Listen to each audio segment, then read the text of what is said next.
Eric, great.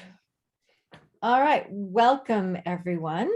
I'm Sophia Bogle, president of the Friends of Hannon Library at Southern Oregon University. And tonight's speakers are Dr. Beth Rose Middleton Manning and Dr. Chris Adlam. And their presentation is titled Keepers of the Flame, Indigenous Burning Practices and the Future of Land Management. And speaking of land, before we begin this virtual event, it's our tradition at Southern Oregon University to take a moment to acknowledge our connection to this land, to its history and its present. The following is a formal land acknowledgement written by the members of the Native American Studies program here at SOU.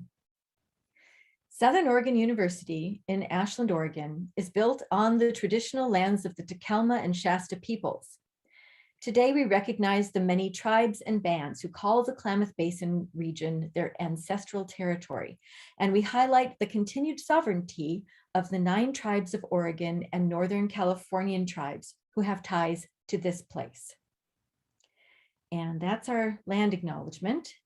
Tonight's event is the second of the Friends of Hannon Library's 7-part speaker series for this season. Our next one takes place January 13th and is our beloved annual William Stafford Poetry Celebration. And this year, our featured poet is, and I'm not sure how to pronounce this, but I'm going to give it a shot, Manya Yana Oreskin Campos. And the audience at the William Stafford Poetry Celebration will be invited, as usual, to read their favorite poems at the end. So please, I hope you all come there in January. Well, stay tuned. The Friends of Hannon Library has 2 main goals. First, we raise funds to enrich the Hannon Library's offerings from adding rare books to the Marjorie Bailey Special Shakespeare Collection, and then to adding special databases that enhance student research projects. And secondly, we put on this speaker series event to bring together the students, faculty, and the community. I'm going to put some links into the Q&A so you can see links to Manya Yana Oreskin Campos and to the Friends of the Hannon Library. If you too believe in the awesome power of libraries to make the world a better place, please join us and become a member of the Friends of Hannon Library.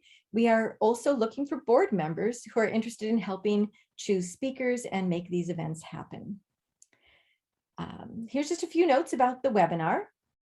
Before I turn this over to our hosts tonight, to our speakers, I'm going to go over just a few technical items. This event is being recorded. You may have noticed that. Because it's a webinar rather than normal Zoom, you will not be able to see yourself and you will be muted during the presentation. The chat feature is disabled for this event. However, the Q&A feature is available, and I will read your questions at the end for our speakers to answer. So put them in there whenever you want, though. If you're having technical difficulties, you can email the tech help link found in the registration email. Also, many thanks to Erica Knotts for running this webinar from behind the scenes. And now I would like to introduce you to our speakers for the evening. Dr. Middleton Manning is a professor of Native American Studies at UC Davis, where she is focused on Native environmental policy and Native activism for site protection using conservation tools. She's the author of Trust in the Land, New Directions in Tribal Conservation, and Upstream, Trust Lands and Power on the Feather River. I'll be putting those links into the Q&A. Dr. Chris Adlam is the Regional Wildland Fire Specialist and Professor at Oregon State University. Chris Adlam serves as Oregon State University's Extension Fire Specialist for Southwestern Oregon. In this position, he partners with community leaders, agencies, landowners, and tribes to support the region's efforts in adapting to a future with more fire. Chris received his PhD in ecology from the University of California, Davis, where his work focused on supporting tribal initiatives for revitalizing traditional burning practices. And without further ado, here is Dr. Manning Middleton, and I have that wrong. maybe that's correct. Anyway, and Dr. Adlam. Take it away, guys. Thank you so much for having us. We are really happy to be here with you all, and we're going to do our best to kind of go back and forth and have a more conversational presentation with slides that we've put together, and then open it up for questions. I would like to start, I am here in Patwin homelands where Davis is located. There are 3 Patwin federally recognized nations. The Quetzaldihi, Yochadihi, and Kachildihi nations, and I'm grateful to be here within their homelands. And I'd also like to express gratitude to the cultural practitioners, the leaders who have been so generous with their time and their expertise in developing this initiative, this Keepers of the Flame initiative with us, including Diana Almendarez, who's Nisenan and Wintun from this area, and North Fork Mono Chairman Ron Good, as well as others. And Chris, did you want to say a few words before we move in? I think we can just jump right in, Petros. Okay, well, I'll just say that this beautiful photo here is from the Keepers of the Flame class, which focuses on cultural burning, reintroducing fire, recognizing and respecting, enhancing understanding of Indigenous use of fire as an economic, cultural, spiritual, multifaceted tool of land stewardship. And in this picture, we are at the Tending and Gathering Garden at the Cache Creek Nature Preserve, just outside of Woodland, working on burning deer grass and also some tules in the background. And so this is a diverse group of people in this photo, from students from UC Davis, as well as community members, volunteers. There were representatives from multiple tribes that came that day and were part of the project. So it was a very good day, good project. So I'll move right in here. So Keepers of the Flame, and this is an initiative that's both educational and community facing and integrative, and attempts to influence pedagogy as well as policy. And some of the photos here include burning with North Fork Mono Chairman Ron Good on his lands near Yosemite. And Chris, jump in anytime, and I'll pause too on this slide. I'd also like to recognize Melinda Adams, who's been one of the leads on the class, as well as Denise Martinez, who I think is in another one of these pictures.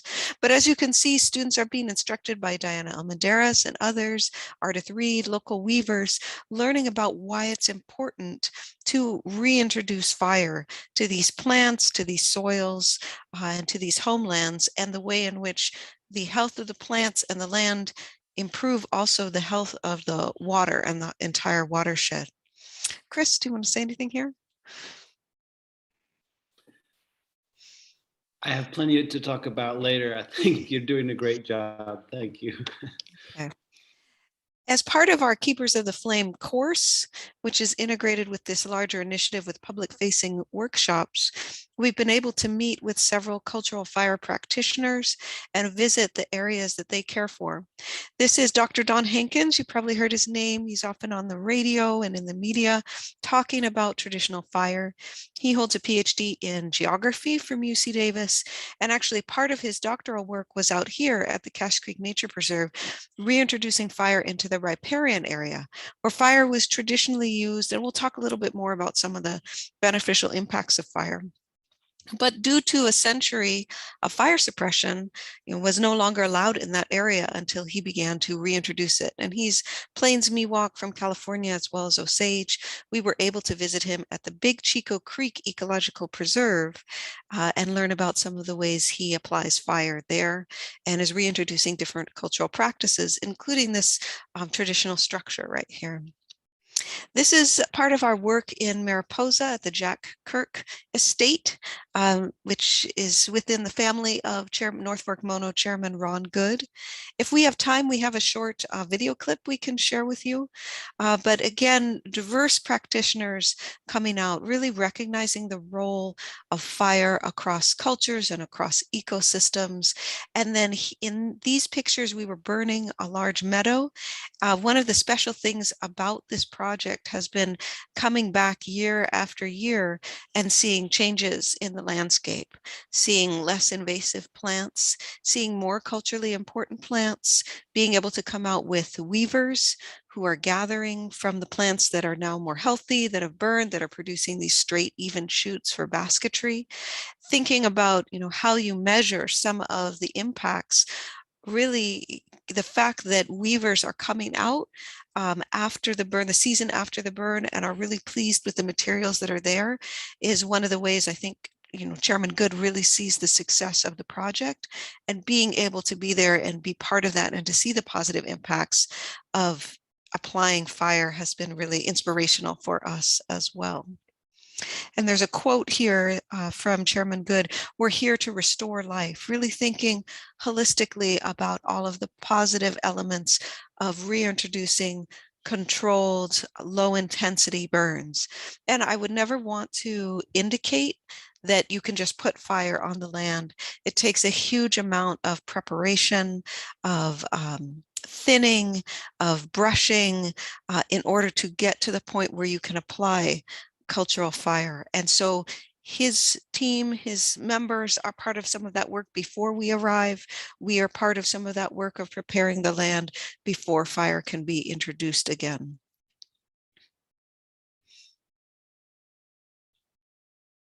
So a little bit more context here about the importance of cultural burning.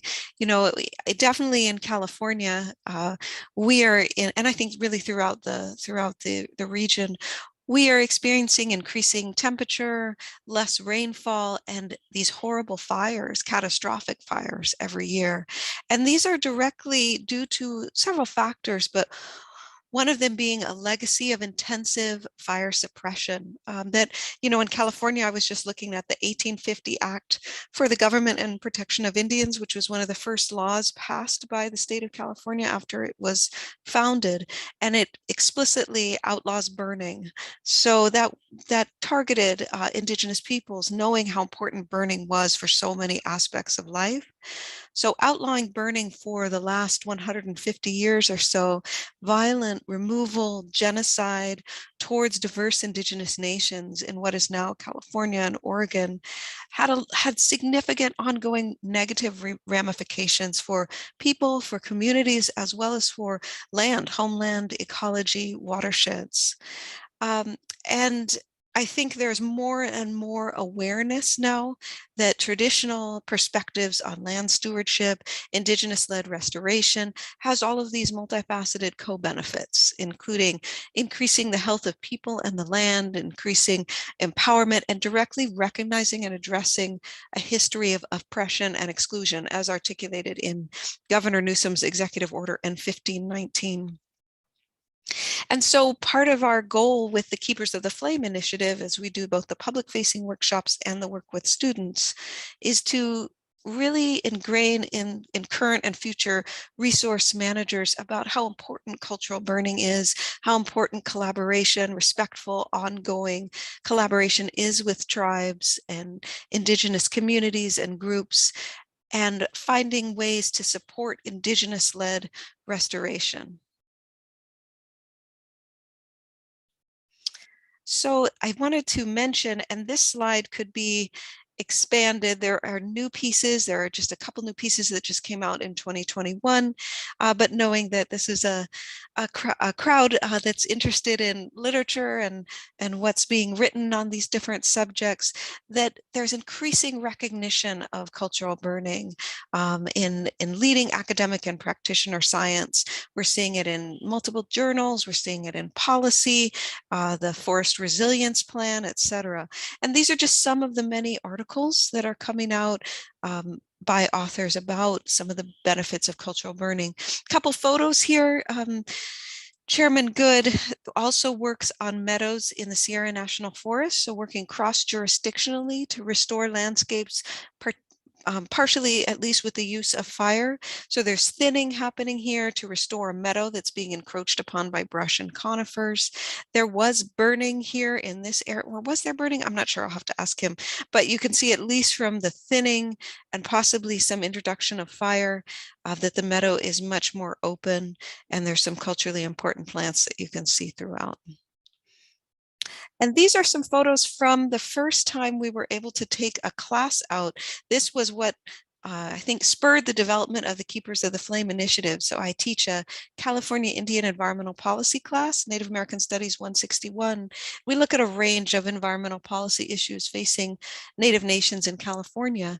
And I had invited Chairman Good, who's back here, to come and speak to the class about reintroducing fire. And he said, why don't you come down and help with a burning project? And I'll teach you about cultural burning on the land. So really one of the best experiences ever, and has led to so much. We brought a class down. Denise here in the foreground and Chris were both there. They're both graduate students. Most of the class was undergrads. They helped a lot with the class. Here we are cutting back sourberry, and there's a red bud over here that we also worked on. He's directing the students how to cut back the brush and then pile it right on the bush itself. And you know, there are lots of different there's trees here, there's vegetation. I remember being a little concerned at first. The fire burned exactly as he had predicted, with all of the preparation and the technique with which he approached preparing for the burn. It behaved exactly as he thought it would. And then we were shown how to mix the ash into the soil and to move the fire around the base of the plant. This is a red bud. That's his nephew there, leading our students and others in this work. So a few words about cultural burning. It's site specific, but also that's not meant to say that it was small scale. Prior to suppression, it was practiced throughout the landscape across different ecotypes, you know, really aligned with seasonality and the best time for the application of fire for particular outcomes. It's low intensity burning. It's also repetitive. You don't just light the fire and leave in terms of not coming back to the site for years. There's ongoing maintenance responsibility for caring for places, and fire is one of the tools that's used. The ethics are intertwined with the practice of relationality, responsibility, ongoing relationship to caring for, respect for multiple different types of species, reciprocity, giving back, contributing to the health of the land. It's also it's spiritual as well as practical. Those two cannot really be separated, I think. Bill Tripp, who Dr. Adam knows as well, and you've probably seen in the news, he's Karuk Director of Natural Resources, I believe, really been a leader in cultural burning and making interventions in policy, and just really inspirational person. And one of the things he talks about is not ecosystem services, which is the common language, but human services that benefit ecosystems. What do we do in service of the ecosystems upon which we depend? Cultural burning is also extremely diverse. The many different nations who practice cultural burning practice different techniques for different purposes at different times. And here are some different thoughts about the utilitarian aspects of burning. Oh, good. Chris is going to jump in here. I'll pause so you can. Go ahead. Okay, I can take over if you like. Yeah. Sure. Yeah. So Dr. Middleton, explained very well that there are very practical reasons for burning, and there are also spiritual reasons and other reasons for burning. Some of the utilitarian reasons for burning include for hunting. Historically, fires were lit to scare game towards hunters where they could be killed. This isn't practiced so much anymore because of the scale at which this used to be practiced. However, what is also very important, is still important for people, is to attract game into suitable habitat and to create habitat that game benefit from, game species. So for example, all of the shrubs that resprout after a fire are very nutritious for elk and deer, and the shrubs are regenerated, and this benefits quail and rabbits and other smaller game species as well. Fire around some of the particularly valued trees and their habitat is used to protect those trees and habitat. So oak trees, right? In a lot of our areas where you are, most of you, I imagine, in the Rogue Valley and throughout Southern Oregon and Northern California, oak trees are very important as a source of food and including food for other species, as well as large pines, sugar pines that produce edible nuts, for example. Fire also rejuvenates plant resources like berry crops.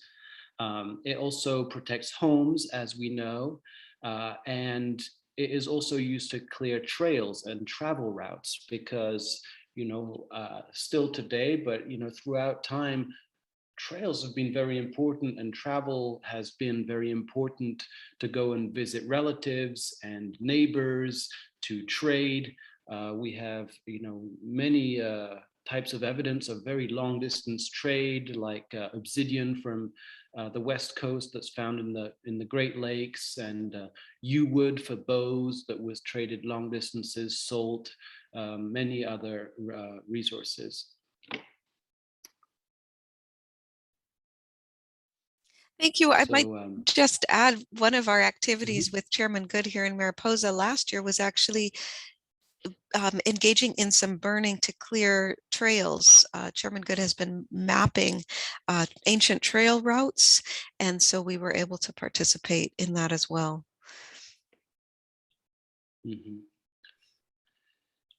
And one other thing that is very important today for many tribes is rejuvenating plants for basketry purposes.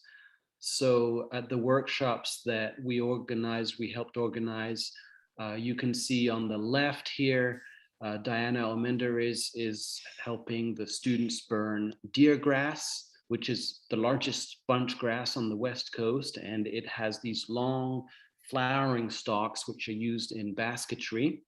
And on the right, you can see weavers from the Dunlap Mono tribe, and Beth Rose is there on the right, and they just finished collecting bundles of redbud. And you can see how straight that redbud is, right? Very straight, long shoots that are necessary for some of the larger baskets. Those were some of the shrubs that we had burnt 2 years prior. So there are many species in our area as well. Willow and hazel are used commonly. Bear grass is very important as an overlay on baskets, as well as cattails, tules, and rushes. Next slide, please. I would just say I can't underestimate how really powerful it has been to be able to be part of learning about caring for the land and then being able to be there with the weavers when they're harvesting after that work, that continuity.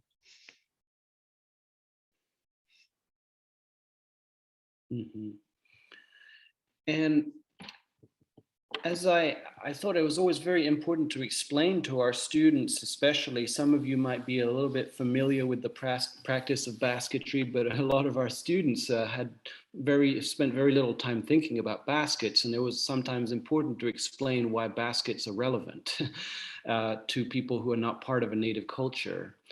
One of the things is that well, of course, baskets are very important culturally, and that is something that I will leave to someone more, who's part of that culture to explain that some other time. But what's also very important to consider is just the amount of material that is needed to make baskets, and the relationship with the landscape that takes in order to be able to cultivate these plants and to have this relationship so these materials are available year after year for many, many weavers. So if you think about one medium-sized cooking basket, the type that maybe traditionally every woman would be making one or several every year, well, that would require 3,750 deergrass stalks from about 75 plants. So again, deergrass is a very large bunch grass. Today it's very hard to find that many plants that are in a healthy condition.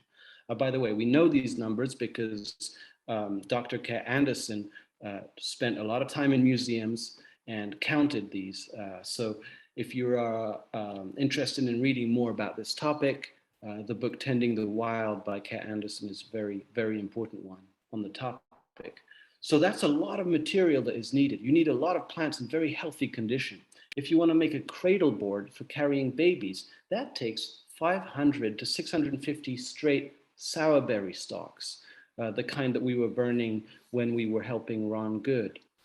Um, and that again is a lot of material.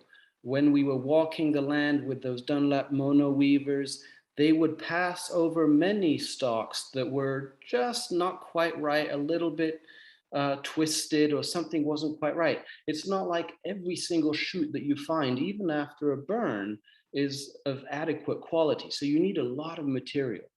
Again, if you want to make a 12-meter long deer net, because yes, people used to catch deer in nets strung between two trees.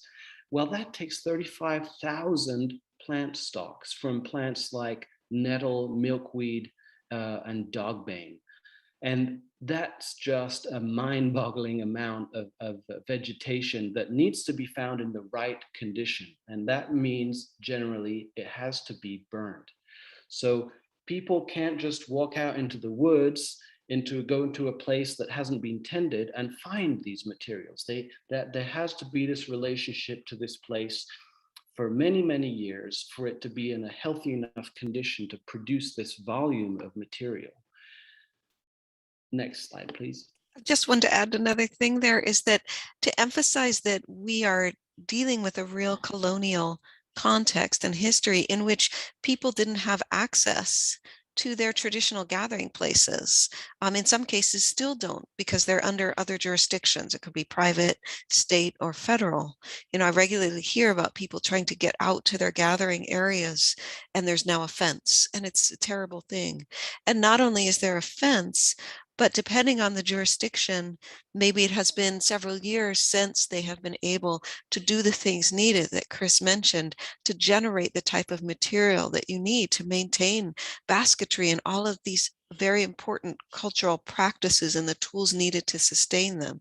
So with the projects we're involved in, they're generally in areas where people have been working really hard to create sites of restoration and where they can continue to do the type of stewardship, including fire, to maintain these plants and to maintain these values and practices. And not only are people dealing with exclusion from their cultural places, but also sometimes pesticide or herbicide spraying that makes these materials unhealthy and can cause illnesses, has caused illnesses for cultural practitioners. So I think, as we're learning about fire, we're also, or at least I'm thinking about environmental justice and how do we create more spaces where people can implement stewardship so as to maintain these relationships and these supplies of plants. Mm-hmm. Yeah, and so this need to reintroduce fire to the landscape for the basketry plants was one of the driving factors that led these two women here on this photo on the right, Margot Robbins and Elizabeth Azuz, to form the Cultural Fire Management Council. They are both Yurok tribal members, and they had observed that weavers in their tribe were just not able to find hazel sticks that were straight and suitable for making basketry, for making baskets anymore. And so unfortunately, some of the basket weavers were just not able to practice their knowledge. And there was a survey that was done actually in the Yurok tribe at this time about all sorts of issues, and people were asked, what is the most important thing for you of anything in this place? And the number one thing was bringing back fire. And so this for them was the impetus for starting this group, the Cultural Fire Management Council. And now they support family burning in the tribe. They have an engine whenever somebody wants to burn some of the hazel or around the oak trees. They can send out that engine and support those folks. And they organize a prescribed fire training that is open to anybody. It's actually twice a year, one in the fall and one in the spring. And so people come from all over to learn from them about how to use prescribed fire and about cultural fire. So this has been a really important event in helping tribal members in particular from many tribes across the West Coast to learn about fire in a cultural context. Next slide.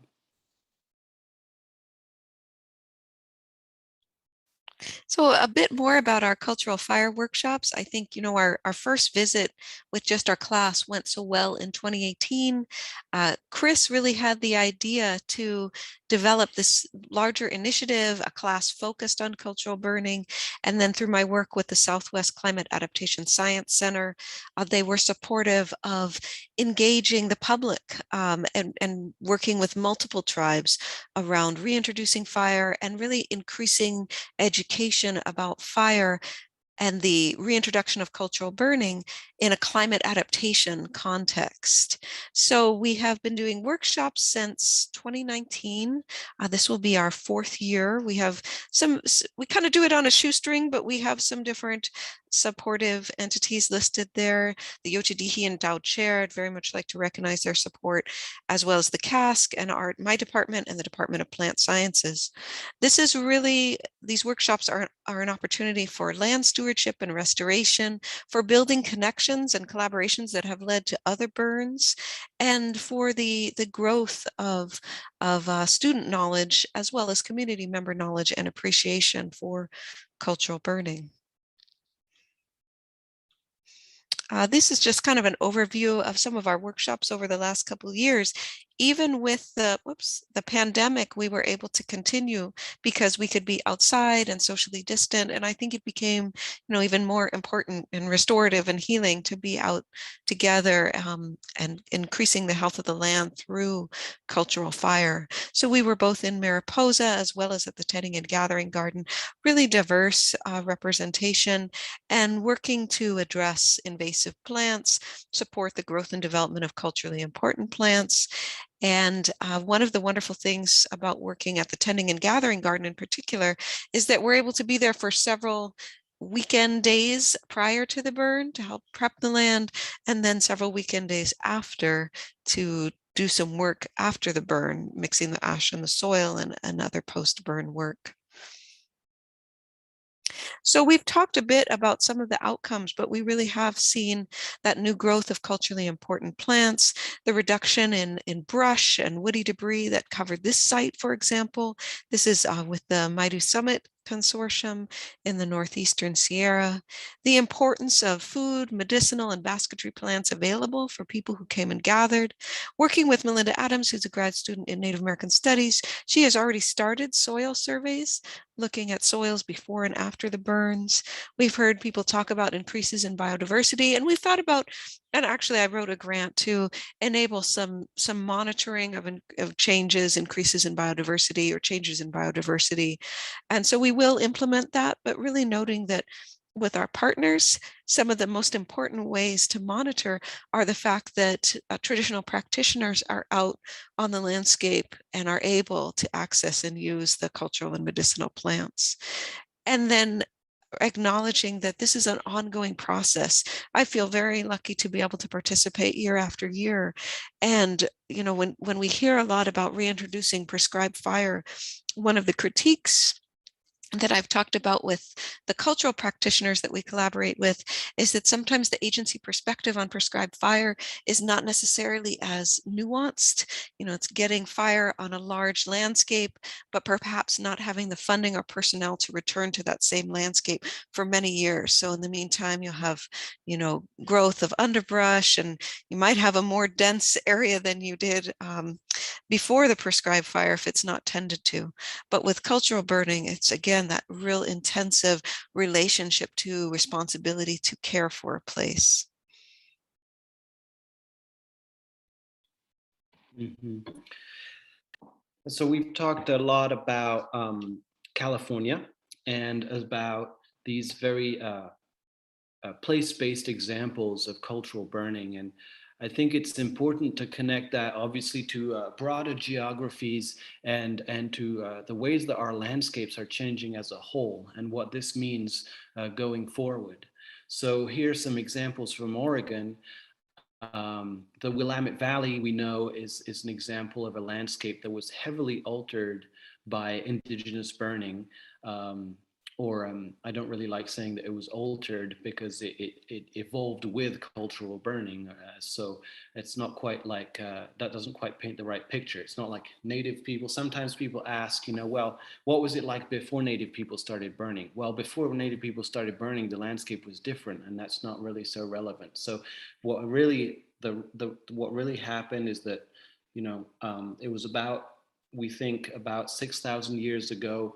Oak savannas and grasslands were starting to disappear in the Willamette Valley as the climate cooled, after the Holocene thermal maximum, the highest temperature, which was about 8,000 years ago. The temperature was cooling, the grasslands and oak savannas were receding, and that is when we start to see charcoal picking up. And that seems to be the signature of when people started to burn to keep those grasslands and those oak woodlands from disappearing. And so this landscape would have been completely different if the Kalapuya tribe in particular had not been burning throughout this area very frequently, often every year or every few years. We have this quote from 1841, Charles Wilkes, who was an explorer, who said, "Since the country has been in the possession of the whites, it is found that the wood is growing up rapidly, a stop having been put to the fires so extensively lighted throughout the country every year by the Indians." And so today, the tribes still actually do burn the Willamette Valley, but not on the scale and in the way that maybe was practiced in the past. But you see this photo in the bottom right. These are Grand Ronde firefighters burning in Deer Creek Park. And whenever there's a prescribed fire in the Willamette Valley on a wildlife refuge or on a private conservation easement, most of the time, Grand Ronde firefighters are part of that. They are always out there helping the agencies. They have a pretty developed firefighting capability. And more recently, the photo at the top there, that is a picture at the Andrew Reasoner Preserve. This was a picture just from last month. There was a training that was organized by the Longtom Watershed Council that brought together tribal members from Grand Ronde, Siletz, and the Klamath tribes to learn about fire in this important area that people use for gathering. You can see a Camas cooking pit that people use annually here. And for a lot of people, this was the first time that they were using fire in a cultural context. And it was very, very meaningful. Some of the people were there with their kids, and some of them were exchanging things that they remembered from their grandparents, burning surreptitiously, maybe a hazel bush here and there, trying to not get caught. And so for them, it was very meaningful to be able to do this, to take this training, to be around other tribal members learning about this together. And so that was a great thing to be a part of. Next slide, please. Up in the Western Cascades, which are on a lot of people's minds after the 2020 Labor Day fires, burning was also practiced. And so a lot of the Western Cascades are thought to be too wet to burn. And that is really sort of true in some places. But the Western Cascades are also quite diverse.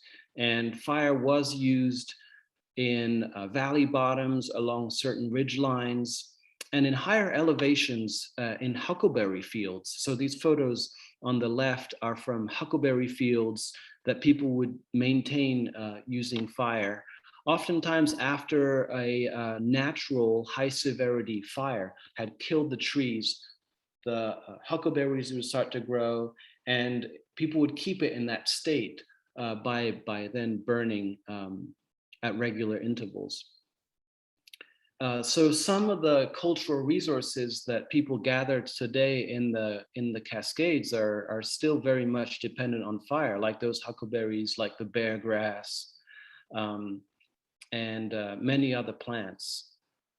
This is a quote from Baptiste Ritchie, who's an elder from the Statalim Nation in British Columbia, actually, and he says, but now, and this was in the 1960s, he says, because the white man really watches us, we don't burn anything. We realize already, it seems the things that were eaten by our forefathers have disappeared from the places where they burned.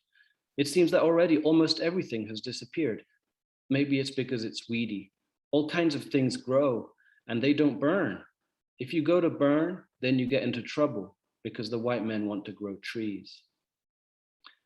And so this highlights how this landscape in the mountains of the Western Cascades, it used to have a lot more diversity in ecosystems at different stages, and a lot of these resources have now been lost, and the landscape has become more homogeneous, and because we've managed for trees predominantly.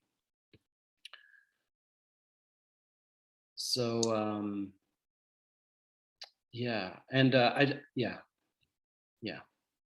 it's I'll just say that it's a very interesting topic right now, the Western Cascades. A lot of people are really trying to understand this because of the changing fire regimes there, right? And so there's a lot of research interest on trying to understand now something that was often assumed to simply just not burn, right? For a long time, it was just assumed that fire was not part of these landscapes, and now we're really starting to question that.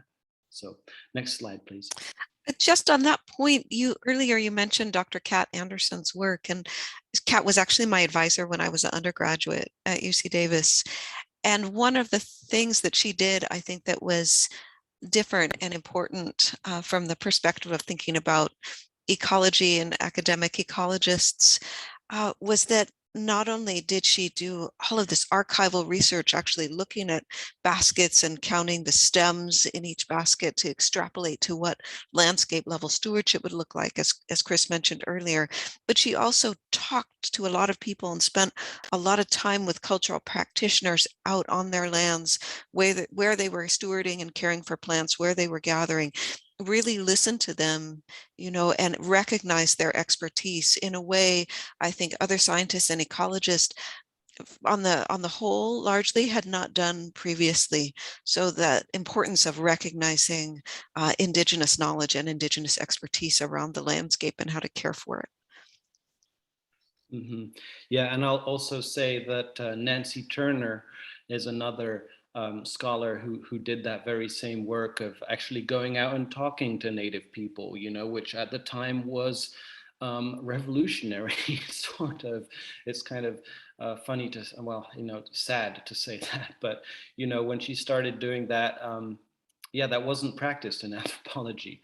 People were very interested in studying rocks and arrowheads, and not so much talking to living, breathing Native people. So I do recommend also Nancy Turner's work from British Columbia. That last quote was from her research. So yeah, she has some great books, like The Earth's Blanket is a great one. And so a last example of what this means for the landscape, the removal of fire from the landscape. This is, I just came from this place today. That picture on the bottom left was, I just took that today. And it's out in the Klamath Basin, the ancestral lands of the Klamath tribes. And that's been in the news, right? Because of the bootleg fire this year, one of the largest fires in Oregon's history. It burnt under extremely severe conditions, high winds, very dry, very hot, really definitely a climate change kind of fire. And very extreme fire behavior. And in doing so, it took out much of the forest of the historic reservation of the Klamath tribes that was taken in 1953 and is now the Fremont-Wainema National Forest. Well, it turns out that the tribe had been working with the Nature Conservancy, the Forest Service, and Lomakatsi Restoration Project to restore some areas within that forest. And this picture that was taken by Steve Rondeau, the natural resource manager for the tribe, is of the Black Hills Project. And that's one of the areas where tribal crews had been thinning the forest. You can see what that looks like on the ground, the photo on the bottom. They had been thinning the forest. They did a lot of research, coring trees, looking at the age of trees to really reconstruct what this forest used to be like. In that forest, that means there were clumps of trees, and then there were gaps, and then there were individual trees. And so they really put a lot of care into that, and they did some thinning, and then in some of the areas they did prescribed burning. And what you can see in the picture taken from the air is that the area in the foreground was thinned, the green area was thinned and burned, and then the area in the background, nothing was done. And so it's ironic that this land was taken away from the tribe, and that the only areas that they were essentially allowed to do work in are now green islands within just totally black area, not a tree left for thousands of acres. It's quite devastating for tribal members. They of course recognize that things will come back, and elk and deer will probably see a lot more forage in years to come as the shrubs resprout, but it's of course also a loss in a lot of ways. A lot of cultural sites were damaged, and a lot of old growth trees. But they are working to bring back cultural fire, as are many of the tribes in Oregon and throughout the West. This photo on the bottom left is the Lomakatsi's Intertribal Ecosystem Restoration Crew. And so they hire tribal members and they give them full-time jobs with benefits, and they get to work out in the forest and do this work. And it's incredibly important for them. Some of the tribal members talked about how in the past these jobs would come and go with the Forest Service, and when people were out working, it was great. They were proud. They could feed their families. They could do something that they felt good about.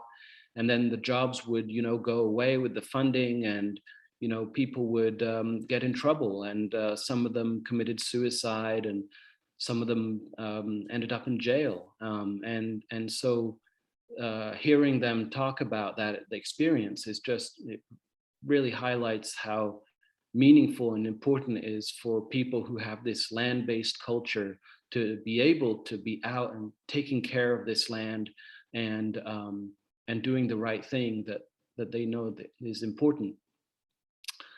This particular place where they were doing work is an area that tribal members have fought for decades to keep in tribal hands, even as the reservation was taken, and many people were basically cheated out of their lands in one way or another. The Chiloquin family and their descendants kept hold of this particular area. It was eventually, there was a presidential proclamation actually by Jimmy Carter to keep it in tribal hands after people had been doing ceremony for 5 years straight, keeping a sacred fire going on this site day and night, every day. And so it was just pretty, you could see that people were very moved and happy to be able to go back in there and thin some of this brush that had grown up in places where some of them remembered having teepees, so just a very, very important thing for people to be able to use these management tools and this knowledge that they have.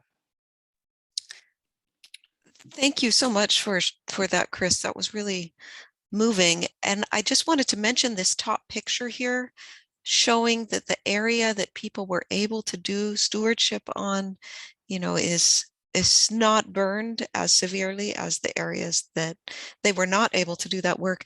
There are other similar pictures that represent the same sort of concept relating to the work, I believe, of the Amamutsun stewardship crew in Central California, as well as other tribal and tribally led stewardship crews. So it's a phenomenon that we've been seeing throughout the region that really supports the application of cultural stewardship to homelands.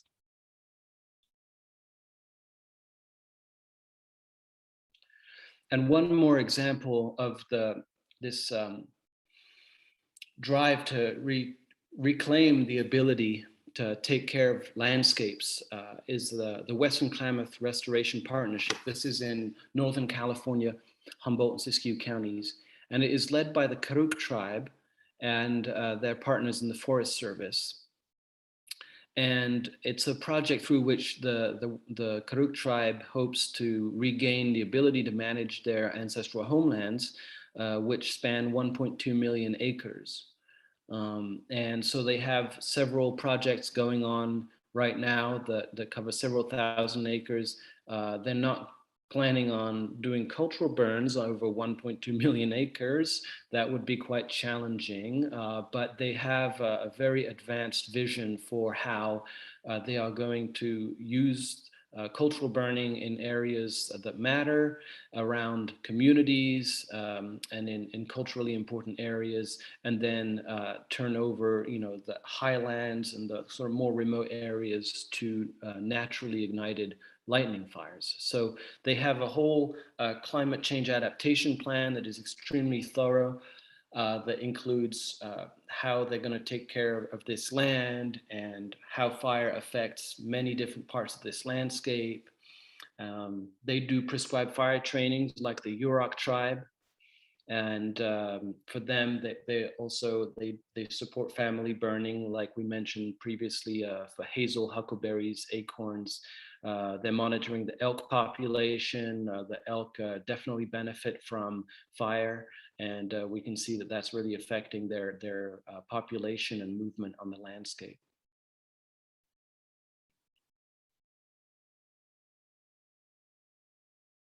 And do you want to take this one, Beth Rose, or should I keep going? Oh, I guess I could say a few words and then you can Okay. add to it. So we talked through some of the utilitarian reasons to burn. I think these are intertwined though with what we've called here non-utilitarian. So ceremonial fire, cleaning up the landscape, restoring it in a variety of ways. I mean, as a home, as a place you're always caring for, to maintain ancestral practices. So not only do people have gathering places where they've been gathering for generations, but also the work that you do to ensure those places are healthy and that you can continue to gather there, which includes fire. And then thinking about fire, as it's in identity, history, stories, songs, as a spiritual obligation, as part of the role of human beings to care for their homeland and make it a healthy place to be for other beings as well. Mm-hmm. Yeah, and I think that the connection to ancestral practices piece is important. We can see that there are, like we said earlier with the Klamath tribe as an example, there are very important benefits to people to be able to use their ancestral knowledge, including health benefits. And Denise Martinez, who works with Dr. Middleton and is one of my former colleagues at UC Davis, is approaching fire through a public health lens and really understanding that the inability for people to use their ancestral management practices is a major cause of health crisis, and because they through burning, people have access to cultural foods that are nutritious and healthy. They have exercise and just the mental health and well-being of being able to be in contact with the landscape and be in a community of other people who are connected to this landscape. That is tremendously important. We often want to ask, what can cultural burning do for us or for the landscape? And really, cultural burning is, it's incredibly important just to reintroduce cultural burning for the benefit of the people who practice it as well. And I think that is both obvious but also sometimes left out. Yeah. And so this spiritual obligation piece, Val Lopez, who's the chairman of the Amamutsun tribal band, came and talked to our students. And this quote really stuck with me. He said, "Creator never rescinded his instructions to us to take care of the land." And the Amamutsun are not federally recognized. They have been, their history is just as brutal as you would imagine, being a tribe from the Bay Area with the mission period and the removal. And even today, a lot of tribal members can't live in their ancestral homelands because the heart of their ancestral homelands is Silicon Valley, and they can't afford to live there, And so, and they don't have any land base. And,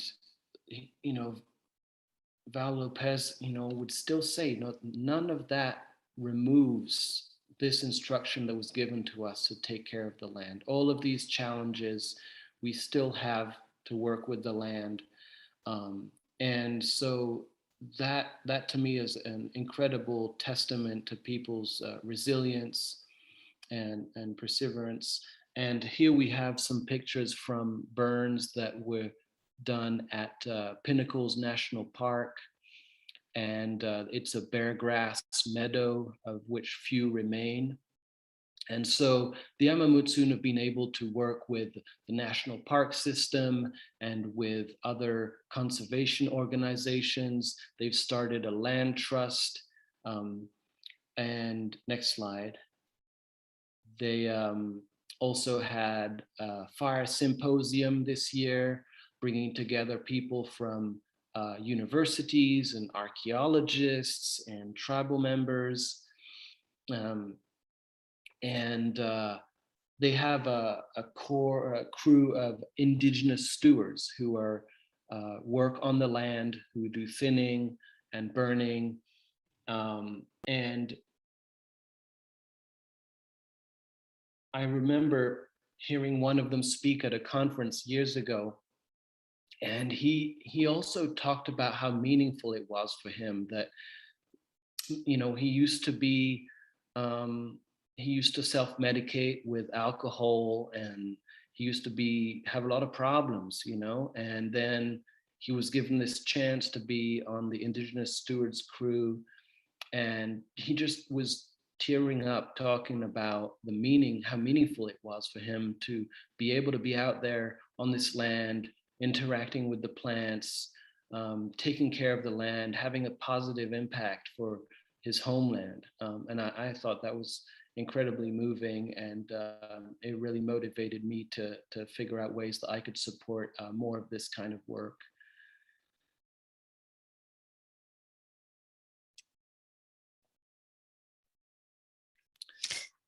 And were you going to say something? Well, just saying that, I guess expressing the gratitude from my perspective, as a faculty member, to be able to engage in this kind of multi-layered educational and impact work. So not only are we helping facilitate this learning on the behalf of students and supporting learning, going out in the community and going to agencies to really open the space and support the recognition of Indigenous stewardship and support these Indigenous-led initiatives. And there's so much need for this right now, not only in the context of climate change, but also, you know, as Chris was just speaking about with the Amamutsu Stewards crew, for human well-being as well, and relationship to the land, and recognition of being able to carry out these ancestral practices. Some of these images right here are from our work in Mariposa with Chairman Good, and burning the bear grass, I mean, sorry, not the bear grass, the sourberry and the redbud.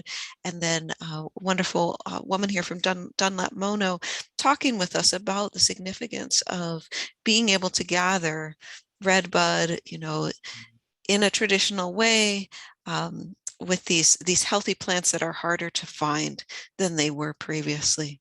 Then there's a quote here from my husband, Danny Manning, who is Mountain Maidu, and he's the assistant fire chief for the Greenville Rancheria. And as he taught, he spent a lot of time with our students and at the different workshops. And he says, you take care of the fire takes care of the land takes care of you. And it's all a reciprocal cycle. Mm-hmm. Yeah, and that's our last slide, but that quote really, for me, demonstrates this different approach to fire, where fire is not something to be feared. It is something that if you have the right relationship with it, then that's based on reciprocity and it's based on respect, then you will be better off. That will lead to a more abundant relationship with the landscape. And, you know, unfortunately, the town of Greenville burnt in the Dixie Fire. And, you know, we can see that we don't have a lot of time if we want to be able to support these people who have this knowledge that goes way back. And it's just devastating when we see those sorts of things. And but hopefully, you know, we have, I take incredible courage too to see the work that is being done, and the perseverance and the creativity in doing this work that even 20 years ago would have seemed impossible, you know. And today we have state policy that recognizes cultural burning. We have protections in California now for cultural fire practitioners through a state bill that recognizes that this knowledge is important. And those are things that we can also take heart from. This is wonderful. If there's one thing that we can do to help support these programs, can you let us know what that is? I mean, obviously there's more than one, but Mm-hmm. yeah, if anything just comes to mind, just, you know, a specific thing, like is nonprofit, give money. I guess you can always go ahead, Chris. You can always write to you can always write to your representative. Yes. And express that it is important for you that we take care of the land properly. That means restoring, particularly our dry forests, using fire, prescribed and cultural fire. You know, in this area in the Rogue Valley, we do have this wonderful group, Lomakatsi Restoration Project, that employs tribal members and supports in very, very profound ways the use of this knowledge. And I admire them very much for the work that they've been doing for a long time. So if you see prescribed fire in the Ashland watershed, for example, that's probably Lomakatsi's crews doing that work. So, you know, thank them. And that's perfect. We do have a question. Can I just add to that really quick? I think that whenever you see different initiatives happening, a discussion of how to care for land base or reintroduction of fire, prescribed burning, always asking, whose homeland are we in? And are they at the table in helping develop this project and implement it, to really foster recognition of the homelands we are in, the people who are here and who have that knowledge of land stewardship, and finding ways to elevate and support their leadership in land stewardship efforts. And just practically also, one could donate to some of these different efforts: Indigenous Burning Network, Cultural Fire Management Council, Amumutsun Land Trust, their Stewardship Corps, and we can probably list many others, some of which Chris mentioned as well. That's wonderful. Thank you. So before we get to the question, which I'm going to read, and then you guys get to answer, I just want to acknowledge that we got the land acknowledgement. We had an old version of it that I read, and we had a couple of people saying, hey, that's not our current land acknowledgement. And I just want to acknowledge that as I was putting this speaker series together, I did contact Brooke Colley and asked her if the one that I had was the most current one. And she said, it is, they're updating it right now and they aren't done yet. And so I was like, I should have checked in before today, but I mean, when do you know when it's updated? Anyway, I just want to acknowledge that it's up to the institutions to reach out and find out what the most recent one is. And I will make a promise that I will put that into our policy to check every year to make sure we have the correct one. And after you've answered questions, I'm going to read the more current one because I pulled it up while we were doing all this. So back to the question. And I also just want to acknowledge that I was really moved by everything you guys were saying, and that it just, thank you for doing the work you're doing. Okay. All right, back to the question. So this is from Christy Mergenthaler, and she says, thank you so much for this program and the expertise of our speakers.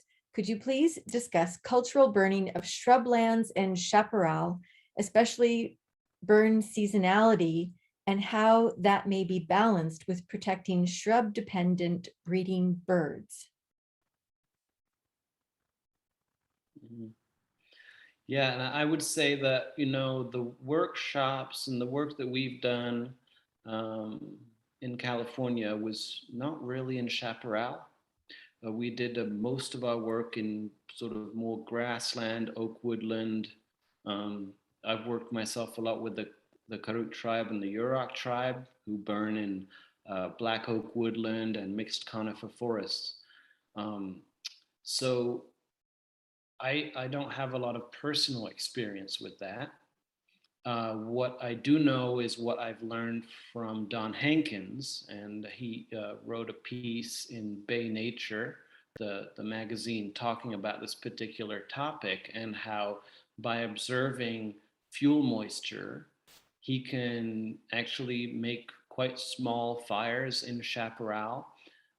It's often thought that chaparral is extremely flammable and therefore difficult to burn. And he says, well, that just depends on the time of year. And if you burn, I don't want to get it mixed up, but he was talking about manzanita and burning when the manzanita was flowering, I believe. So quite early in the year, before bird breeding season. And I believe that the Karuk tribe also burned their manzanita during the time that it is flowering, I believe, in the early part of the year. And so that keeps those fires small. And so maybe an element of the answer is a scale and having a diversity of ages of chaparral. So you're not just burning an entire area, but you have mixed ages of chaparral across a particular area. That's kind of what I have. I think that's a great answer. Not being an ecologist, I can't really respond to that question, but I did put a link to Don Hankins' work, 2 of his articles that recently appeared in Bay Nature, one of which deals explicitly with chaparral. Yeah, I think that there are relatively few examples of cultural burns today in chaparral. So maybe if we hear about those more, we'll be able to learn some lessons from that. But yeah, not that it's not the most actively used area for fire today. We know that cultural fire was present in chaparral, but it's a bit difficult nowadays because of various reasons. Oftentimes, a lot of homes are built in chaparral in California. That makes it difficult, for example. Christy says thank you. And people are asking if this will be available. This recording will be available later, and we will do what we can. We have some limitations, but we're gonna see what we can do and hopefully get that up. And we will post that through the Facebook page, the SOU Hannon Library Facebook page. That's where you would go to see any updates about that. So, or become a friend of the Hannon Library, and you'll see updates through that.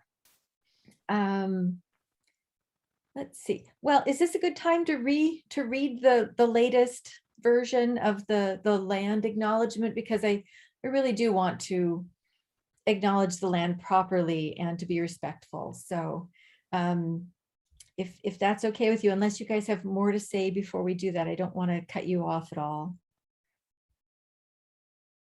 Nope. Okay. All right. I'm just going to read the most current. You guys let me know if I'm getting this wrong. Okay. We want to take this moment to acknowledge that Southern Oregon University is located within the ancestral homelands of the Shasta, Takelma, and Latgawa peoples who lived here since time immemorial. These tribes were displaced during rapid Euro-American colonization, the gold rush, and armed conflict between 1851 and 1856. In the 1850s, discovery of gold and settlement brought thousands of Euro-Americans to their lands, leading to warfare, epidemics, starvation, and villages being burned.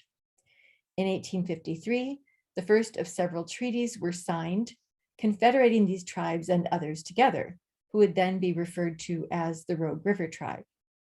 These treaties ceded most of their homelands to the United States, and in return, they were guaranteed a permanent homeland reserved for them.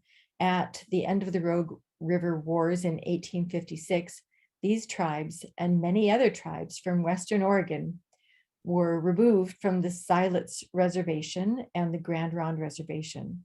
Today, the Confederated Tribes of Grand Ronde Community of Oregon and the Confederated Tribes of Siletz Indians and living descendants of the Takelma, Shasta, and Latgawa peoples of this area. We encourage you to learn about the land you reside on and to join us in advocating for the inherent sovereignty of Indigenous people. And that's the end of that thing. So thank you for being patient with me to get that correct. I would also like to encourage anybody who might be listening here that is a student at SOU. We need a student board member right now for the Friends of Hannon Library, so consider joining us. Well, thank you. Oh, sorry. I was just going to say, and with that, I think we're good. We're good to end this and stop recording and move on. So thanks again for coming here and telling us about this really important cultural burning aspect of the land. Well, thank you again so much for having us. Yeah, thank you, Sophia. Thank you, everyone.